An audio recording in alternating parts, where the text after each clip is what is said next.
The summer sun burned over the wide Texas sky, the air shimmering with heat that made even the wind seem tired. Dust rose from the ground like smoke, coating everything in a dull, golden haze. Samuel Hard rode slowly down the long trail that led into town, his horse's hooves thudding against dry earth.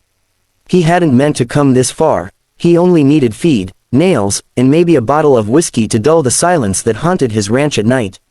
But fate often hides in ordinary errands, and that evening, fate waited for him behind the swinging doors of a half-rotten saloon. The sound of shouting and laughter drifted out as he tied his horse to the post. Inside, the air was thick with the smell of sweat, whiskey, and desperation. Sam wasn't much for crowds.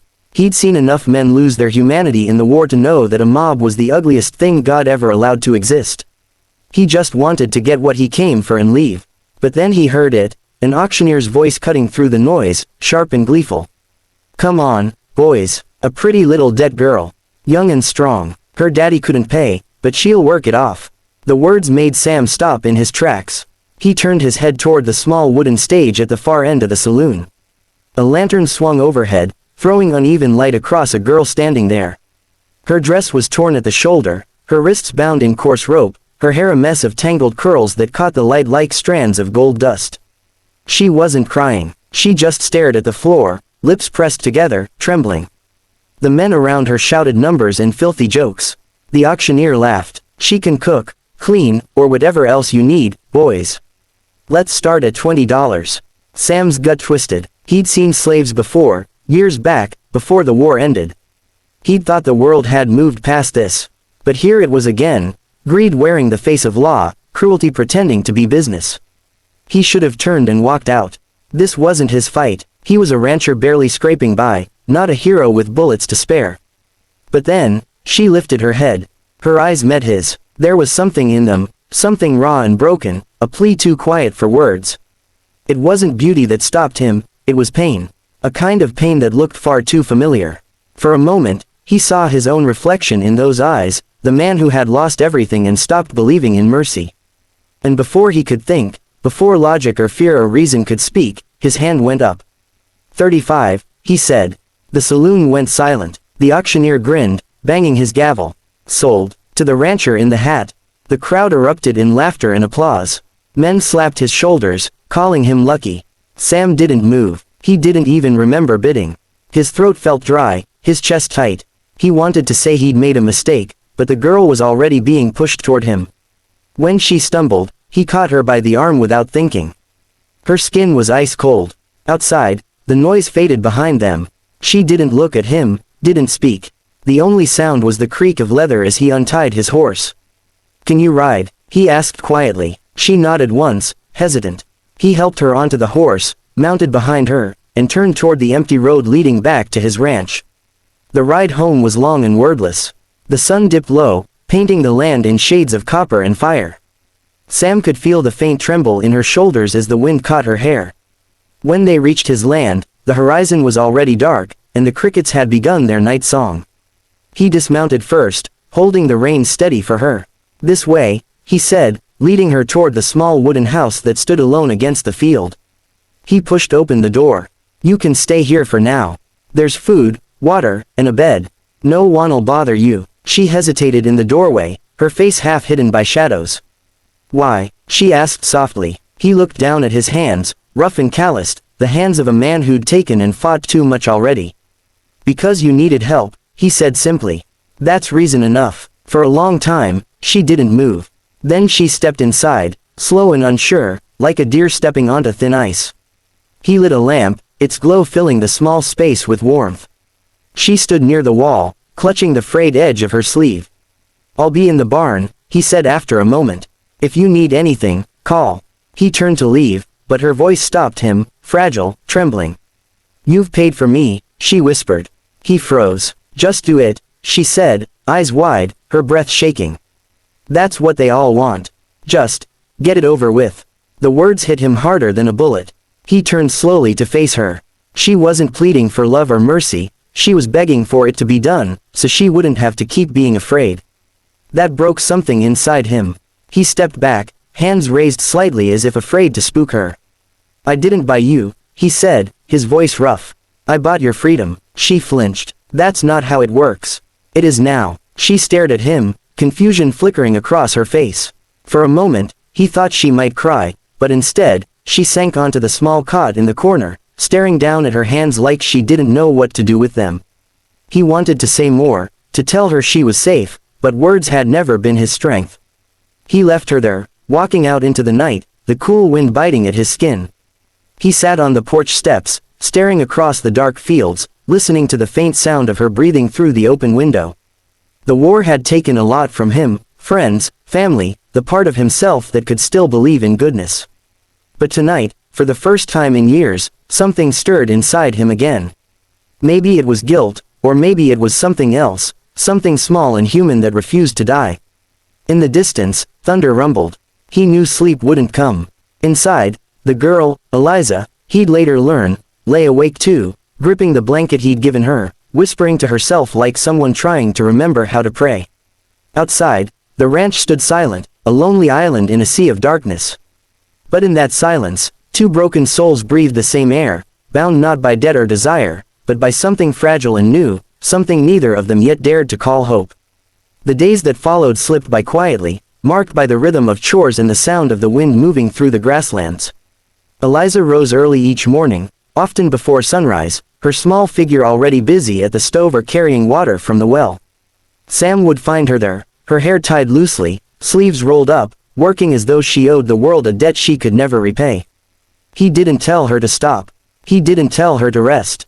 He knew what it was like to keep your hands busy just so your mind wouldn't remember. At first, they hardly spoke.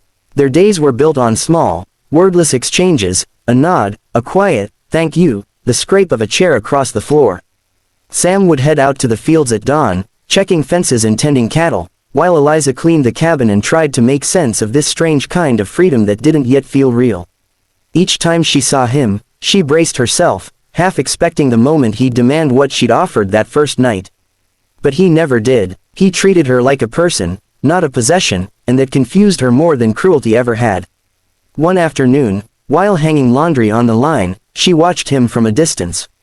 The sun baked the earth, glinting off his sweat-dampened shirt as he worked, steady and focused. There was a calmness about him, a kind of strength that didn't come from anger but endurance. When their eyes met across the field, he only gave her a faint, respectful nod before turning back to his work.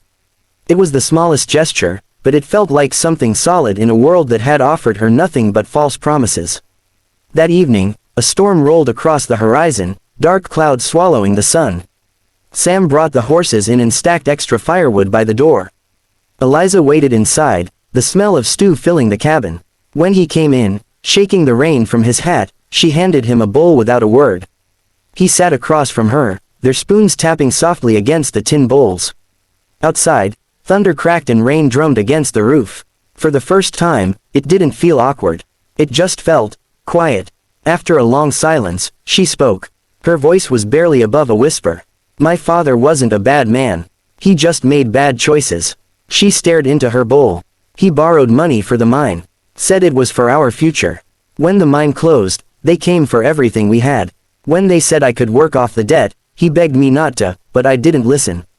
Sam didn't interrupt. He just listened, spoon resting in his hand, eyes steady on her face.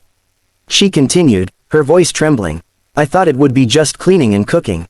But it wasn't. They made sure I knew what I was worth to them. Her lip quivered, and she pressed her hand to her mouth, trying to stop the words. Sam's jaw tightened, and for a moment, something fierce flickered in his eyes. But when he spoke, his voice was low and steady. You don't owe them anything anymore. Eliza nodded, though she didn't believe it yet. Old fear takes time to unlearn. When the storm passed, Sam stayed by the fire while Eliza washed the dishes. The crackle of flames filled the space between them. Then, unexpectedly, he spoke. I was in the war, he said. Fought for 2 years, lost half my men in a river ambush. When it was over, I came back, but I left everything worth keeping out there in the mud. She looked up, surprised by his honesty. You came back, she said softly. He nodded. My body did, the rest still catching up. A faint, fragile smile touched her lips. Maybe we're both still catching up. After that night, something changed between them. The silence became comfortable instead of cold.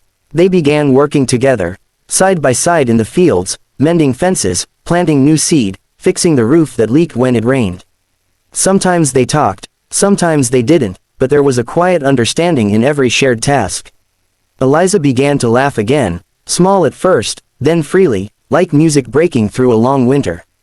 Sam would catch himself smiling when he heard it, and that startled him. He hadn't smiled in years. Word spread through the nearby town that Sam Hart had bought himself a woman. Some men joked about it, others sneered, but Sam didn't care. He'd spent too long letting the world tell him who he was supposed to be. He'd made his peace with silence and hard work, and he wasn't about to justify kindness to men who'd forgotten what it meant. But not everyone in town let things go so easily. One evening, just as the sky turned purple with dusk, 3 riders appeared at the edge of the ranch. Sam saw them from the porch, rough-looking men, the kind who carried the stink of trouble like a shadow. He recognized the brand on their horses. They were from the mining company. He set down his coffee and reached for his rifle, resting it casually against his shoulder as the men approached. The leader, a thin man with a scar across his chin, smirked. "Evenin', Hart, we hear you've got one of ours." Sam's jaw tensed. "No one here belongs to you." The man chuckled. "Now, that ain't quite true. That girl you've been keepin', Eliza. She's under contract. Her daddy's debt wasn't paid in full. You may have bought her for a night, but she still owes time to us." Eliza appeared in the doorway behind him, pale but standing tall. Sam could feel her trembling, but she didn't step back. She looked at the men, her voice shaking but clear. "I'm not yours anymore. You took everything from me already." The scarred man's grin widened. "We can take the rest, sweetheart." He reached for his holster, but before his hand even touched it, Sam's rifle cracked. The bullet hit the dirt just inches from the man's boots. The noise echoed through the valley like thunder. "Next one won't miss," Sam said evenly. The air went still. The men exchanged uneasy looks. Sam's gaze was steady, cold, unflinching, the kind of stare a man earns from surviving too much to be scared anymore. Finally, the scarred man spat on the ground. "This ain't over. Then come back," Sam said. "But you better bring more than words." They turned and rode off into the darkness, their curses fading into the distance. Eliza's knees nearly gave out when they were gone. Sam caught her before she fell, his strong hands steadying her shoulders. "You could have been killed," she whispered, tears spilling down her cheeks. He shrugged, his voice low. "Some things are worth the risk." She looked up at him then, really looked, at the man who had saved her not once, but over and over, simply by refusing to treat her like something that could be owned. Slowly, she reached up and touched his face, the rough line of his jaw beneath her trembling fingers. He didn't pull away. In the days that followed, peace returned to the ranch, fragile but real. They worked in quiet companionship, laughter finding its way back into the house. At night, they sat on the porch watching the stars, the silence between them warm now instead of empty. One evening, as the sun sank low behind the hills, Eliza took his hand. "You didn't just save me," she said softly. "You taught me that freedom isn't something someone gives you. It's something you take back, piece by piece." Sam turned to her, his eyes reflecting the fading light. "You taught me something too," he said. "That even the broken can build again." She smiled through her tears. The wind stirred the fields, carrying the scent of rain and wildflowers. Somewhere in the distance, a coyote called. For the first time in years, Sam felt like the world was worth staying in. And as Eliza rested her head on his shoulder, the night settled around them, quiet, steady, full of promise. 2 hearts that had been traded and scarred had finally found a home not in ownership, but in understanding. And in that small corner of the world, something that once began with pain had quietly turned into love.